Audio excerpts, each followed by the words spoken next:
जय श्री राधे।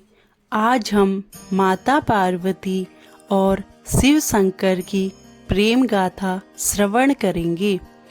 भगवान शिव ने माता पार्वती से कहा, सती के रूप में जब तुम अपने प्राण त्याग कर दूर चली गई, मेरा जीवन, मेरा संसार, मेरा दायित्व सब निरर्थक और निराधार हो गया।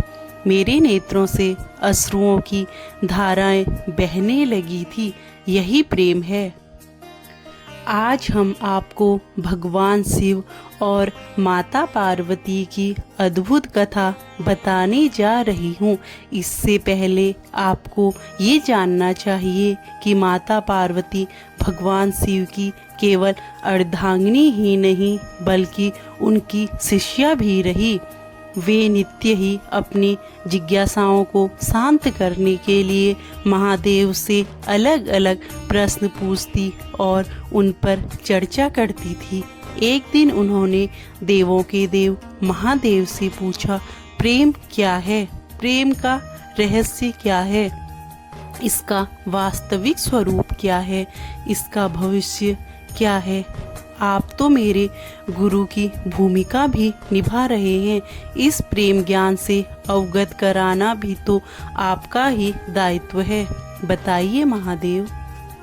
माता पार्वती द्वारा प्रेम से जुड़े इन तमाम सवालों को सुनने के बाद महादेव ने कहा, प्रेम क्या है?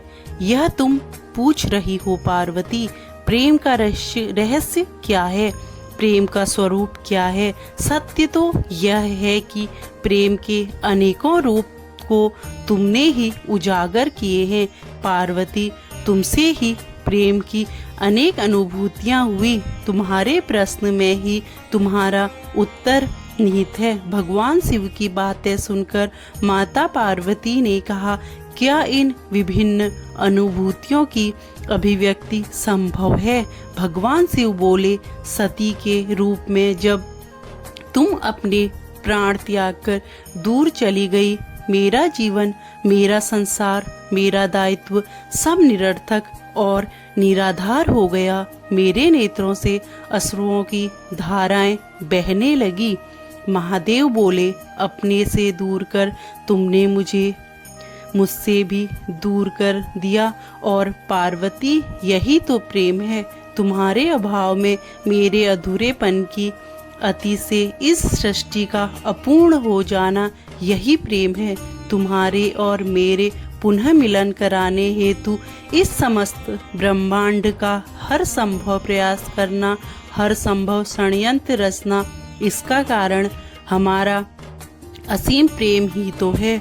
तुम्हारा पार्वती के रूप में पुनः जन्म लेकर मेरे एकांकीपन और मुझे मेरे वैराग्य से बाहर निकलने पर विवश करना और मेरा विवश हो जाना, यह प्रेम ही तो है। भगवान शिव ने माता पार्वती से कहा, जब जब अन्नपूर्णा के रूप में तुम मेरी सुधा के बिना प्रतिबंधन के शांत करती हो या कामाख्या के रूप में मेरी कामना करती हो, तो वह प्रेम की अनुभूति ही है।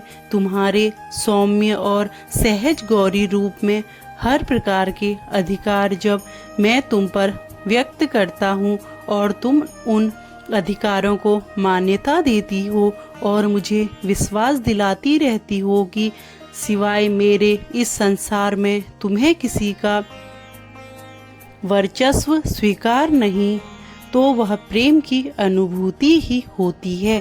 भोलेनाथ ने आगे कहा, जब तुम मनोरंजन हेतु मुझे चौसर में पराजित करती हो, तो भी विजय मेरी ही होती है, क्योंकि उस समय तुम्हारे मुख पर आई प्रसन्नता मुझे मेरे दायित्व की पूर्णता का आभास कराती है।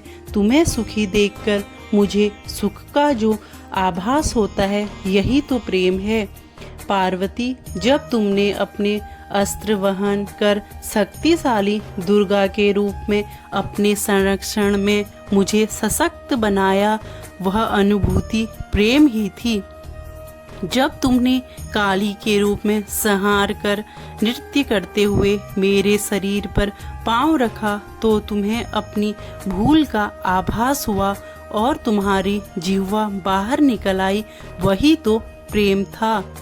भगवान बोले, जब तुम अपना सौंदर्यपूर्ण ललिता रूप, जो अति भयंकर भैरवी रूप भी है, उसका दर्शन देती हो, और जब मैं तुम्हारे अति भाग्यशाली मंगला रूप, जो कि उग्र चंडिका रूप भी है, उसका अनुभव करता हूँ, जब मैं बिना किसी प्रयत्न के तुम्हें पूर्णतया देखता हूँ, तो मैं अनुभव करता हूँ कि मैं सत्य देखने में सक्षम हूँ।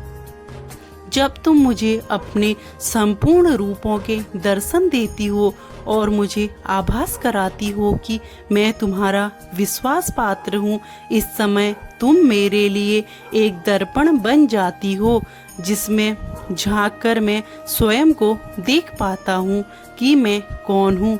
तुम अपने दर्शन से साक्षात कराती हो और मैं आनंद विभोर हो नाच उठता हूँ और नटराज कहलाता हूँ।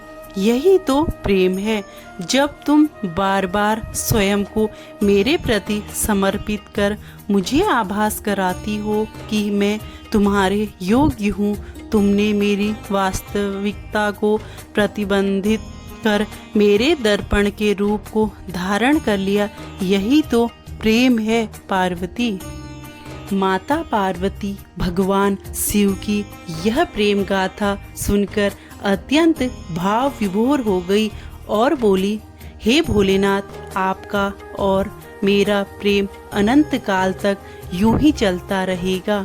बोलो भगवान शिव और माता पार्वती की जय।